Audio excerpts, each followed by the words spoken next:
नमस्कार।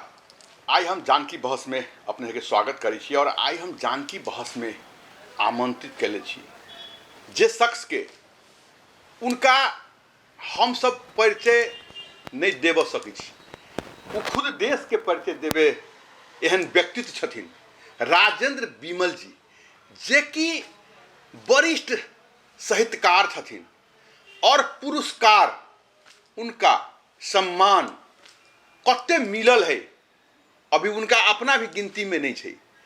कुछ दिन पहले अपने देखले होबे जे कि नेपाल के राजधानी काठमांडू में उनका रथ यात्रा करायल गेल छलै संस्कृति मंत्रालय के द्वारा, वही में भानु प्रतिष्ठान के द्वारा और प्रज्ञा प्रतिष्ठान के द्वारा संयुक्त मिला के उनका एगो सम्मान स्वरूप काठमांडू राजधानी, नेपाल के राजधानी में उनका रथ पर बैठा कर काठमांडू में घुमायल गेल रहे और ओते बड़का सम्मान दिल गेल रहे। आई के कारण से हमर सबके मध्य प्रदेश के नहीं नेपाल के शान राजेंद्र बिमल जी के हम आई उनका पास में आ गए छे। अब हम उनका स्वागत और धन्यवाद करबे। अपने के धन्यवाद और स्वागत है जानकी बहस में।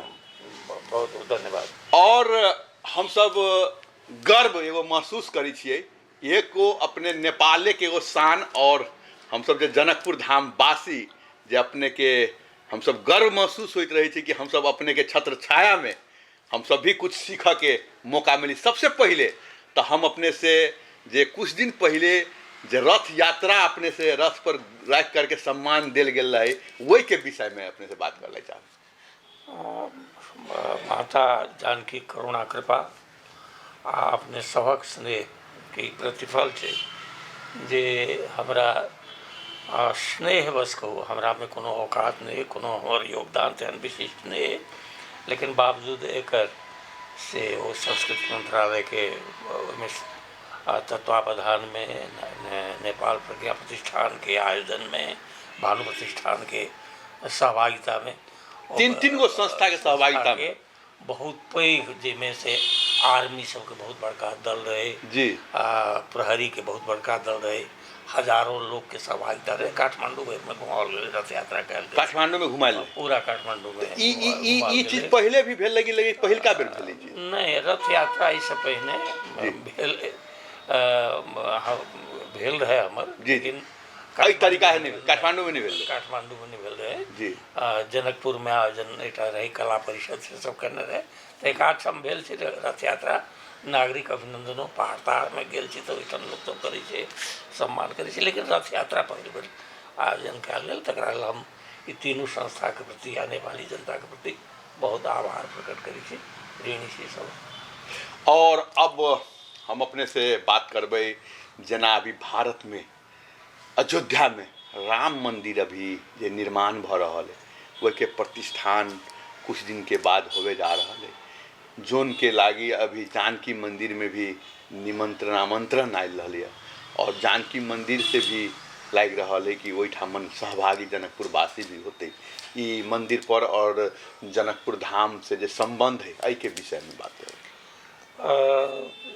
सबसे पहले बात ये कही जे भारत आ नेपाल के जो संबंध से, उस संबंध मनुष्य के द्वारा बनावल गए संबंध नहीं है, देवता के द्वारा निर्मित संबंध से। राम आ जिनका हम सब परात्पर ब्रह्म कहे छे, तो से राम आ आदि शक्ति सीता के बनावल संबंध से।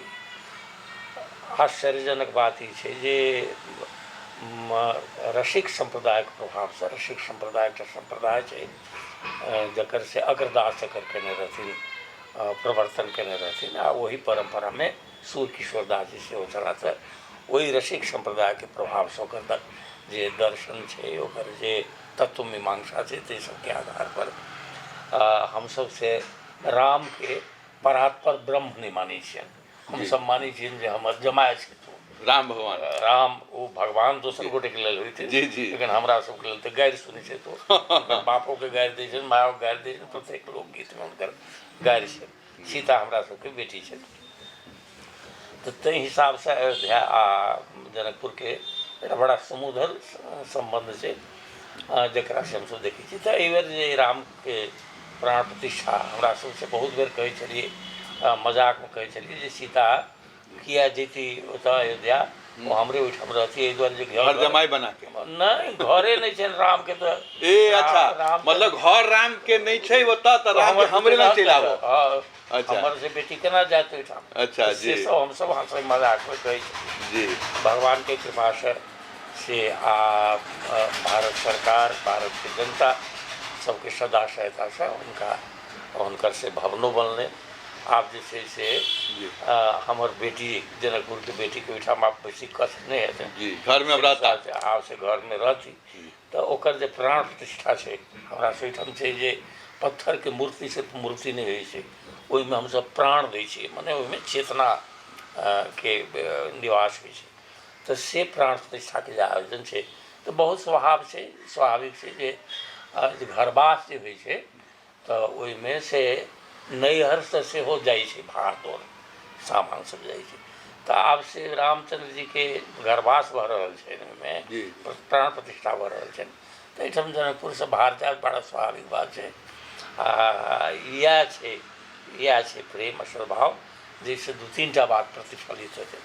एकटा बात प्रतिफलित ई हेतै जे भारत नेपाल के जे पीपुल टू पीपुल रिलेशनशिप जे कहै छै, व्यक्ति व्यक्ति के संबंध से और प्रगाढ़ हेतै। एक दोसर बात की हेतै जे हम कहै छियै रिलीजियो कल्चरल डिप्लोमेसी के बात हम सब दिस कहैत रहलियै जे राम सीता के केंद्र में राखि कऽ हमसब विभिन्न देश सबसँ संबंध राखि सकै छी, ओहिसँ से संसार के संगे हमरा सबके संबद्धता बढ़त, भावनात्मक संबंध बढ़त।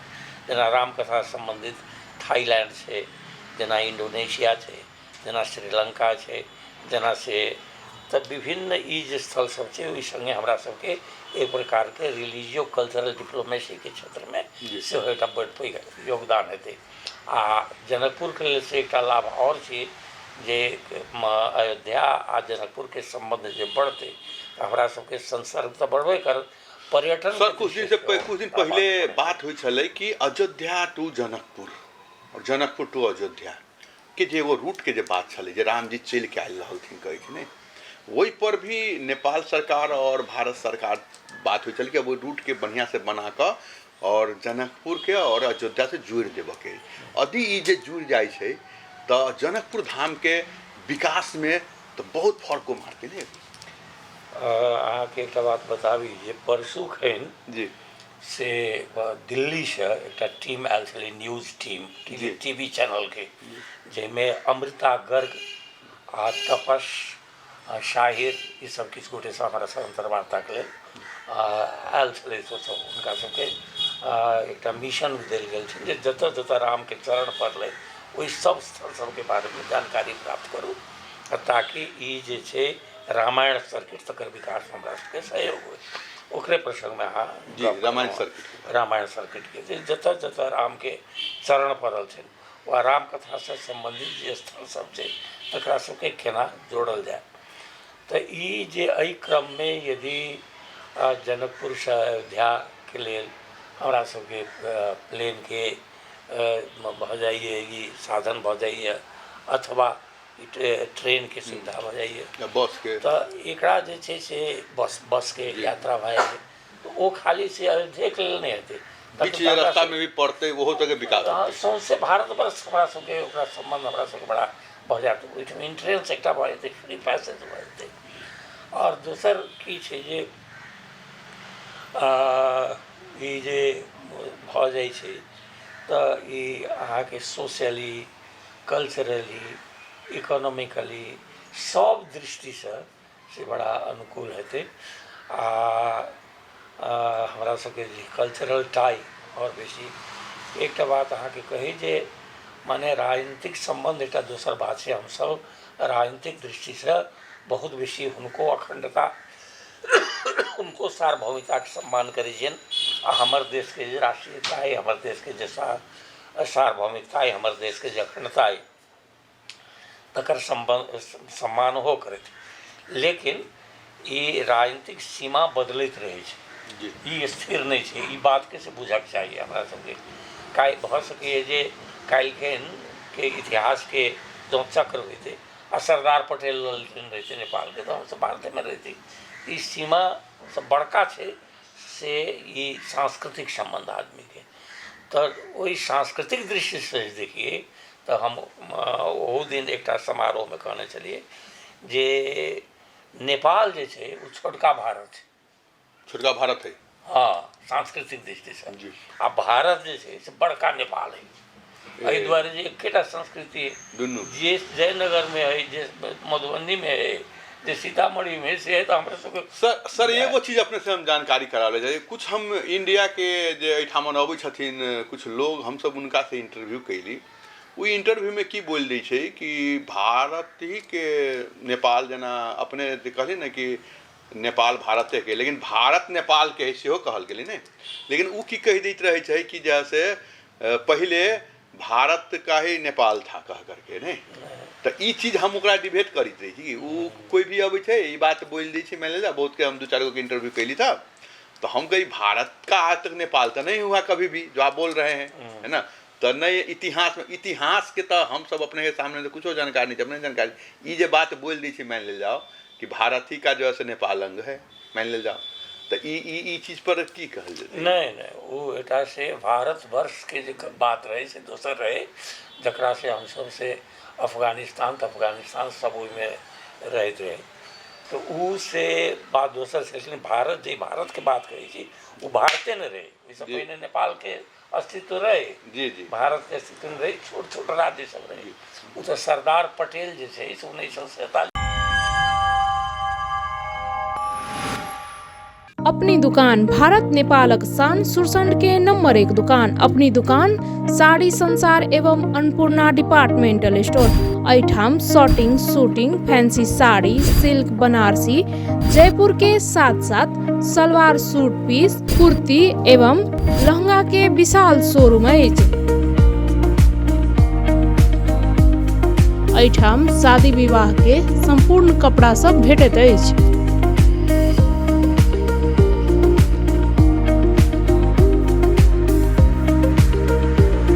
साथे खाद्य सामग्री, फेस मेकिंग के सभी कंपनी के कॉस्मेटिक सामग्री सब उपलब्ध अछि।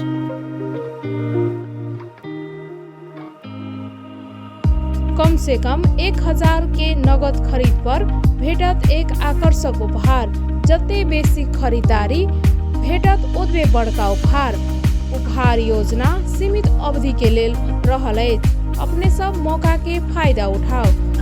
अपनी दुकान संपर्क email saraabgi.naresh@gmail.com। Mobile Ramnath Saraogi 9430020079। नरेश सराबगी 9955669499। अरुण सराबगी मोबाइल नंबर 9470024283। के बाद ओकरा सबके एक ठाम केलखिन। तो ताहि दुआरे से ई कह बहुत गलत है, मान इतिहास के ज्ञान नहीं हुए से जे कहियो भारत के अंग रहे नेपाल से कहब राजनीतिक दृष्टि से ई सरासर गलत अज्ञानता है और किछु नहीं है। उनका से कुछ नहीं बुझल है आ एके रंग के सब बात बुझाई है, ताहि दुआरे कहै छै संभवतः। लेकिन से बात है नहीं। नेपाल के अस्तित्व तो 4वीं शताब्दी कौटिल्य के अर्थशास्त्र जे ओहि में नेपाल के उल्लेख है, तो ओकर अस्तित्व से तहियो रहे। बाद में से वो गोपाल वंश, महिषपाल वंश, किरात वंश, लिच्छवी वंश, मल्ल वंश, शाह वंश, प्रजातंत्र के बाद के स्थिति, ये सब बात के डेवलपमेंट है। लेकिन अस्तित्व जे वो एरिया रहे छोट, ये बात जरूर है। काठमांडू ताके कहते रहे लोग, लेकिन नेपाल राज्य के अस्तित्व भारत के अस्तित्व से पहले से है। भारत के स्थिति से पहले नेपाल के अस्तित्व रहेगा और अभी भी है ये। आज तक कहियो गुलाम नहीं भेले, अपन नेपाल देश एहन छै। हाँ, एकदम सत्य। एगो चीज सर और अभी बात कर ले चाहबे अपने से। कुछ दिन पहले संस्कृति मंत्री किरात सुवेदी किरात सुदन किराती जी जो अभिव्यक्ति दे रहलखिन, वही अभिव्यक्ति के चलते अभी पूरा नेपाल में उनका विरोध हो रहा है।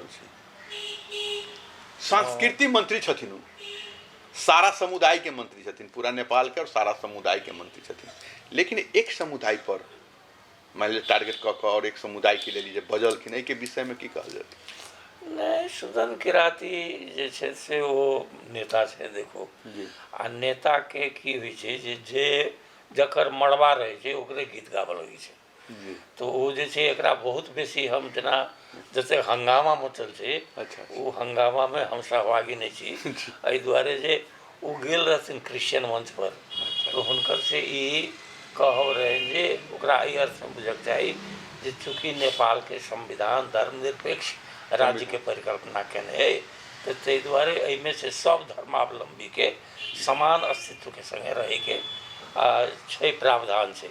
तो वही अर्थ में से जो केओ गोटे क्रिश्चियन धर्म पर आघात करे छै तो संविधान के विरोध में भेल बात से हुनकर कहब छल, तो वो भ सके जे हिंदू कोनो मंच पर रहे तो हिंदू के बात कहता, वो नेता सबके मतलब उ एगो समुदाय के कार्यक्रम में गेलै जे समुदाय के कार्यक्रम के हिसाब बोल देला से कहल जाए। हाँ, सएह छै, ओकरा जे छै से बहुत जो हुनका राजीनामा देबक चाही, हुनका एना करक चाही, से सब बात लोग कहै छै। बात से हमरा खूब जचैए नहीं, वो कहलखिन ठीक, कहलखिन संविधान धर्मनिरपेक्ष छै, एहिमे हाँ हिंदू राष्ट्र जकरा कह दिए तो तकर बाद से भिन्न प्रकार के बात हेतै, लेकिन हिंदू राष्ट्र तक छै नहीं अखन, तो धर्मनिरपेक्ष राज्य होलाक कारणे कोनो धर्म के पर जे आघात हुए तो तकरा जे छै से ओकरा गैर संवैधानिक मानल जेतै, गैर कानूनी मानल जेतै, से हुनकर अभिप्राय भऽ सकै।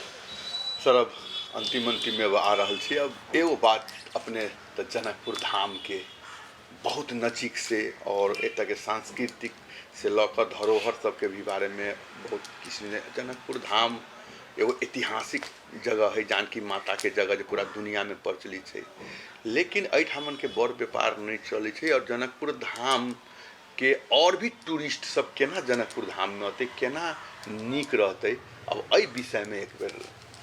हाँ ठीक है, सबसे पहिल बात तो की छै जे एकटा प्रश्न में कएटा प्रश्न आ गई, ओहिमे एकटा प्रश्न तो ये जे आर्थिक मंदी के दौर से जनकपुर गुजर रहा है, ओहि में से हमरा सबके की करी, इससे मुक्ति केना है, ताकि हम सब से किछु कर सकी, एकरा पर्यटन केंद्र के रूप में विकास करे के दृष्टि से।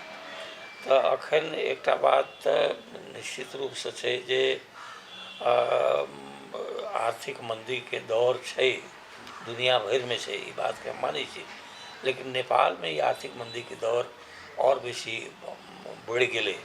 राजनीतिक लोक हम नहीं छी, लेकिन एतेक बात तो एकटा सजग नागरिक के रूप में हमरा बुझल है जे नेपाल सरकार के अर्थनीति, नेपाल सरकार के आर्थिक कार्यक्रम, नेपाल सरकार के जे चरित्र छै ओहि पर से पुनर्विचार करे के आवश्यकता छै, सरकार के पुनर्विचार करे के आवश्यकता छै, क्या तो ई एकटा एहन देश अभी जो बैंक के समस्या चले जे हाँ 8% पर ब्याज में लेल के रहुआ आयु 16%, 18%, 22% कर दे। हाँ तो ठीक कहलिए, तो से ओकर से नीति अर्थनीति के संबंधित छै, ओहू से भयावह अवस्था जे छै से एहिठाम कांड सब छै, हरेक दिन लाउडा कांड, तो ललिता निवास कांड, तो भ्रष्टाचार के कांडे कांड अभी एनसेल कांड, तो ये हजारों हजार कांड से एकर अर्थव्यवस्था बहुत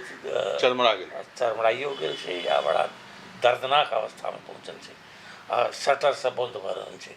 हम जे व्यापारी सब, उद्योगपति सब, कएटा उद्योगपति सब चलि देलकै, कएटा व्यापारी सब ओहिठाम से चलि देलकै, एहि अवस्था में जेकर मुख्य आय छलै जनकपुरे के नहीं, नेपाल के एटा से हम पढ़लिए, अब कतेक सत्य से नहीं कहब, जे अमेरिका गवर्नमेंट कहलकै नेपाल में जाइ छै कनि सतर्कता बरतल जाए, ट्रैकिंग वगैरह के कहलकै, पूरा दुनिया के आदमी नेपाल में अबै आई छै 30 वर्ष पहले घुमला, तो ई अवस्था छै जे चिंताजनक अवस्था एहिठाम भऽ गेल छै।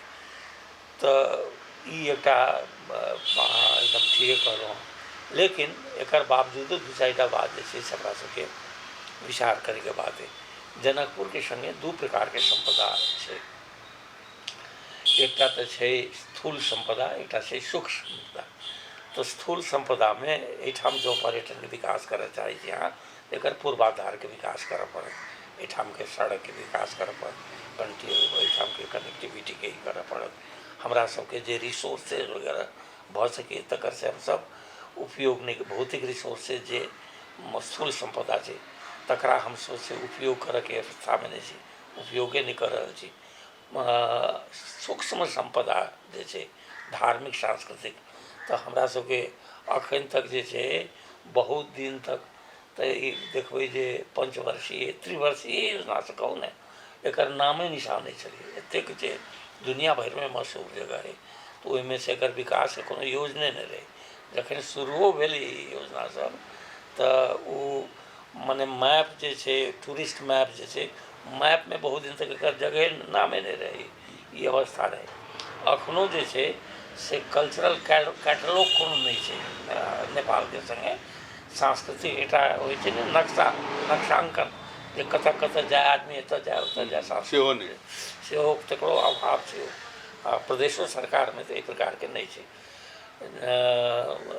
मधेश सरकार के कतऽ कतऽ छै ई मध्य प्रदेश में कोन कोन स्थल सब छै, ओकर की महत्ता छै, केना एकर विकास करब ताहि पर बहस बहुत होइ छै, लेकिन अखन तक कार्य रूप में कोनो ठोस योजना नहीं आबि सकलै। तऽ एकरा जे छै कल्चरल या रिलीजियस धार्मिक और सांस्कृतिक पर्यटन के दृष्टि से जे सूक्ष्म संपदा एकर छै तकरो विकास नहीं ठीक से भऽ पाबि रहल छै। नहीं एहिठाम के जे छै मिथिला चित्रकला के प्रोत्साहन के कोनो से नीति छै सरकार के, नहीं प्रदेश सरकार के, नहीं स्थानीय सरकार के, नहीं संघ सरकार के। जेना से एकर खाली पैसा आबै, पैसा खाली अपना कार्यकर्ता के दऽ कऽ खर्च कर देबै, बस भऽ गेलै एहि प्रकार के अवस्था। अभी जो अपने मिथिला आर्ट के बारे में कहली, मिथिला आर्ट पूरे अभी दुनिया में एठाने कुछ युवा सब जा करके सुजीत शाह ये अभी पूरा दुनिया में जा करके अपन प्रचार कर रहे नहीं, और भी एठान सुनैना के सब और भी छथिन उ सब एते प्रचार कर, लेकिन एठान के सरकार से उनका कभी सहयोग नहीं मिले। यदि सहयोग मिले तो मिथिला आर्ट के और भी ज्यादा जगह से प्रचार मुन्ना के मुन्ना शाह बहुत नम्हर काज कर रहे थे, श्याम सुंदर यादव बहुत बढ़िया काज कर रहे थे, सुनैनो के बढ़िया काज छै, मिथिला यादव छै ओकरो छै, और संघ संस्था सब मिले प्राइवेट रूप में बहुत भऽ रहल छै। लेकिन जाबे धरि सरकार के भरपूर सहयोग नहीं हेतै तऽ तखन से बहुत चीज अखन तक जे छै जनकपुर के हिस्ट्री अहाँ के नहीं लिखल गेलै ठीक से, जनकपुर के खोज एकर पुरातात्विक खोज नहीं भेलै। एहिठाम के जतेक छै अहाँ के अथी सब की कहै छै ओकरा माटि के जे होइ छै गढ़ सब, ओहि सबके उत्खनन नहीं भेलै। पुरान गाछी सब छै, पुरान सिक्का जे महदैया में भेटलै बहुत रास कनिष्क काल के भेटलै, ओहि सबके आधार पर जे एकर स्टडी होबाक चाही से नहीं भेलै। तऽ ई सब एकटा चिंता के बात छै। जे बहुत रास तऽ एकर संपदा सब समाप्त भऽ गेलै। अहाँ जे पढ़बै एहिठाम के प्राचीन ग्रंथ सब में जेना भू परिक्रमा छै विद्यापति के से पढ़िए, अथवा ई जे छै अहाँ के एकर एहिठाम के दस्तावेज सब केना 1717 में एलखिन ओ इंद्र विधाता सेन एलै तब ओहि समय में की अवस्था रहे, राम मंदिर की रहे, अथवा मानिक सेन जे 1727 ईस्वी में देलकै ई चारिम पुस्ता रहे सूर्यकिशोर दास के, रामदास के समय में जे 1400 बीघा जमीन दिलकै, ओ सब भेलै कि केना की भेलै, ओहि सबके किछु इतिहास डॉक्यूमेंट सबके जमा करब, ओहि सबके आधार पर अध्ययन करब। तऽ अखन से ओहो अध्ययन सब जे करक चाही, नगर पालिका के करक चाही, प्रदेश सरकार के करक चाही, गवर्नमेंट के करक चाही, हेरिटेज ऑफ जनकपुर अथवा जनकपुर थ्रू द एजेस, विभिन्न युग में जनकपुर, तो से ई सब काज सब जे काज केलकै ओहो विदेशी केने छै। ओ बरघट नाम के एकटा छलै, ओ लंदन स्कूल ऑफ इकोनॉमिक्स में ओकर प्रोफेसर हम जानै छी, साहू कहै छला हमरा, हुनकर देहांत भऽ गेलै, ओ एकटा किताब में हिस्ट्री ऑफ जनकपुर लिखने छलै। एकर बाद तऽ एहि सब दिशा में बहुत काज सब छै करबाक आवश्यकता छै। सर अपने से बात करके समय केना बीत गेली पता नहीं चलले, और अब एते व्यस्त समय में से समय निकाल करके जानकी बहस खिलाई दिलिए, ओहि के लेल अपने के धन्यवाद भी छै। और एनाहिते अपने जानकी टेलीविजन पर एनाहिते जरूर, ये सब जरूर। जानकारी भी हेतै, कराते रह जाते डिटेल में जी बहुत बात से तो एतेक छोट अंतर्वार्ता में नहीं कहल जी, जा जी, सके तो एक एकटा विषय पर जी। हम सब बतियाब कोनो भगवान के इच्छा भेल तो एक शुभ मुहूर्त में मंगल मुहूर्त में सब गप कर अपने अवसर हमरा दिलौं जे हमरा एक बेर इमोशनल कनेक्टिविटी अपन लोग से जी। यहाँ के जे जतेक श्रोता छै दर्शक छै हुनका संगे संबंध स्थापित करके अवसर दौ तकरा लेल आभारी रहब बहुत बहुत धन्यवाद। ओनाहिते अपने देखलिए मध्य प्रदेश नहीं नेपाल के एगो स्थान राजेंद्र विमल जी के नाम सुनते बड़ा से बड़ा लोग हुए या जे भी छथिन बड़ा पॉलिटिशियन छथिन उनका प्रति जे भावना अबै छै उनकर बात सब अभी रखलिए और आबऽ वाला दिन में हर एक महीना में 2 दिन अब एगो कार्यक्रम चले जा रहा थे जे अपन मध्य प्रदेश में कहाँ कहाँ कौन कौन ऐतिहासिक ठाव सब छै इनका द्वारा उ चीज़ के हम सब जानकारी लऽ कऽ अपने सब समक्ष पहुँचाबे के काम भी करबै। अभी धर के लेल हम विदा चाहब। हम बैद्यनाथ नमस्कार धन्यवाद।